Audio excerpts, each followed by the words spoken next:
will chase the night, erase all of these broken dreams and flight. Oke, selamat pagi semuanya teman-teman. Kembali lagi bersama saya Muhammad Tommy. Di kali ini kita akan membahas suatu materi, yaitu materi teknologi informasi dan komunikasi. Oke, dalam bahasa Inggrisnya itu dikenal istilah dengan Information and Communication Technologies atau disingkat ICT. Adalah payung besar terminologi yang mencakup seluruh peralatan teknis untuk memproses dan menyampaikan informasi. TIK mencakup dua aspek, yaitu teknologi informasi dan teknologi komunikasi. Jadi teknologi informasi meliputi segala hal yang berkaitan dengan proses, penggunaan sebagai alat bantu, manipulasi, dan pengolah informasi. Sedangkan teknologi komunikasi adalah segala sesuatu yang berkaitan dengan penggunaan alat bantu untuk memproses dan mentransfer data dari perangkat yang satu ke lainnya. Oleh karena itu, teknologi informasi dan teknologi komunikasi adalah dua buah konsep yang tidak terpisahkan. Jadi saling berkaitan teknologi informasi dan komunikasi itu. Contohnya seperti ini, kita lihat ada komputer. Mungkin kawan-kawan sudah tahu atau sudah pernah menggunakan alat ini yang biasa disebut komputer ini. Komputer adalah salah satu teknologi informasi yang berkembang dengan sangat cepat. Komputer adalah satu elektronik dan alat mekanik yang memungkinkan membawa fungsi-fungsi matematika ke tingkat yang lebih tinggi dan akurat. Jadi komputer ini kemampuannya menyimpan, memproses sejumlah data informasi yang menampilkan kalkulasi melalui mesin pengolah data. Fungsi komputer, fungsinya utama adalah komputasi, penyimpanan informasi dan komunikasi dan pengawasan. Jadi fungsi-fungsinya seperti untuk menyimpan data atau memproses, serta yang utama adalah komputasi, penyimpanan informasi, untuk komunikasi dan pengawasan yang lainnya lah. Itulah sedikit dari fungsi utamanya.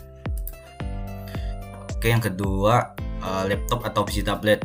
Jadi kita ambil yang contoh laptop ini saja.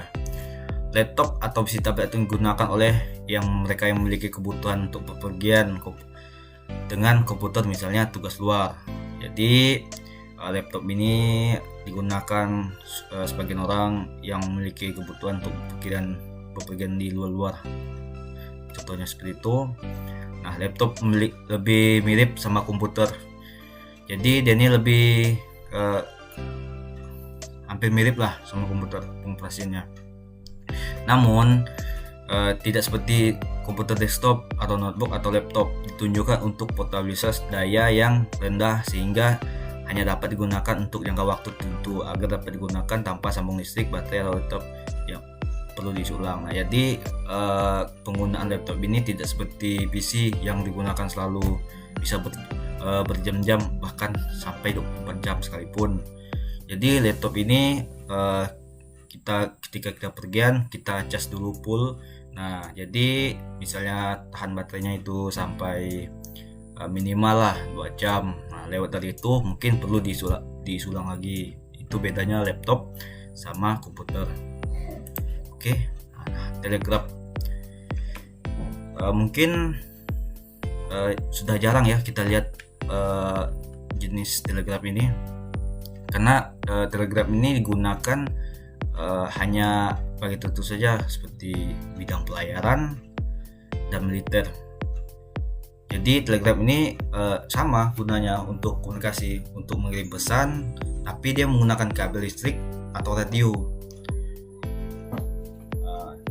Mungkin sekarang udah hilang lah mungkin, atau ada pun mungkin 1-2 lah, tapi jarang dapat lah karena sudah langka. Oke, kita lanjut lagi. Radio. Jadi untuk radio ini mungkin sudah kita lihat lah setiap hari, atau biasa kita gunakan. Radio adalah salah satu teknologi informasi yang menggunakan gelombang radio untuk mengirim informasi seperti suara dengan cara mengatur sistematis sifat-sifat gelombang energi elektromagnetik yang ditransmisikan melalui ruang angkasa seperti amplitudo, frekuensi, phase, dan lainnya. Jadi sistem komunikasi radio ini membutuhkan pemancar dan penerima yang masing-masingnya memiliki antena. Jadi radio ini membutuhkan seperti pemancar agar dapat meluncurkan siaran-siaran untuk tujuan tertentu atau diluncurkan ke penerima, dan peralatan terminal lainnya yang sesuai seperti mikrofon pada pemancar dan pengeras suara pada penerima dalam hal sistem komunikasi suara. Jadi alat-alat juga seperti mikrofon ini kita butuhkan juga untuk kita komunikasi. Yang terakhir seperti televisi. Salah satu teknologi informasi yang sangat populer adalah televisi. Televisi merupakan media telekomunikasi yang digunakan untuk mentransmisikan gambar bergerak dalam warna monokrom atau hitam putih atau warna dengan bentuk 2 atau 3 dimensi serta suara. Televisi menggunakan berbagai macam teknologi yang terencana dan terorganisasi dengan baik. Televisi memiliki karakteristik komunikasi massa, karakteristik media massa, dan karakteristik media penyiaran sekaligus. Jadi untuk televisi ini menampilkan seperti gambar, suara, serta gambar bergerak semuanya macam-macam lah pokoknya. Jadi lengkap, tidak seperti radio hanya suara saja yang kita bisa dengarkan, tapi kita nggak bisa melihat gambar atau orang dalam radio ini. Kalau televisi kita bisa melihat orang atau kejadian sesuatu, informasi yang disampaikan jelas dengan gambarnya. Nah, jadi itulah 5 contoh alat komunikasi yang kita gunakan. Oke, sekian dari saya. Wabillahi taufiq wal hidayah. Assalamualaikum warahmatullahi wabarakatuh. Sekian dan terima kasih. Selamat pagi.